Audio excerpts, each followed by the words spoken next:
Brigjet e Durrësit këtë të njëjtë u pushtuan nga forcat ushtarake shqiptare dhe ato amerikane në kuadër të stërvitjes shumëkombëshe Defender Europe 25. Defender 25 ka zbarkuar në Durrës në një operacion të përbashkët mes forcave toksore, detare dhe atyre ajrore. Pjesë e kësaj stërvitjeje do të jetë një incident në det të hapur. Kamera Vision Plus ka ndjekur nga afër stërvitjen operacionale, e cila u drejtua dhe u monitorua nga forcat amerikane. Kjo është një stërvitje e cila drejtohet nga komanda amerikane për Evropën dhe Afrikën dhe ka si qëllim kryesor aftësimi dhe dislokimin strategjik të forcave dhe mjeteve në rajonin e Evropës, duke përdorur kalime detare, toksore dhe ajrore. Generali i forcave toksore shpjegoi detajet e këtij operacioni të rëndësishëm, i cili për herë të tretë zhvillohet në Shqipëri.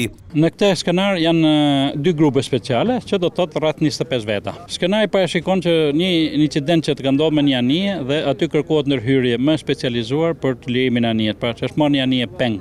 Kjo është pjesë e skenarit dhe forcat speciale do ndërhyjnë për neutralizimin e pekmarrësve dhe çlirimin e anijes. Krahas atyre detare dhe toksore, pjesë ishin dhe forcat ajrore, ku monitorimi u bë nga droni Bayraktar. Në këtë skenar sot kemi 5 anije pjesëmarrëse, anija Lisus e forcës detare, anija Oriku ku ndodhemi tani, anija Semani dhe 2 anije amerikane. Po kështu do kemi nga forca ajrore 2 helikopter Cougar dhe gjithashtu në lartësi do kemi dhe një dron i cili monitoron të gjithë zhvillimin e operacionit. Defender 25 në fundjavë do të zbarkojë në Bizë, ku do të ketë një tjetër fazë stërvitore mes forcave toksore dhe atyre ajrore.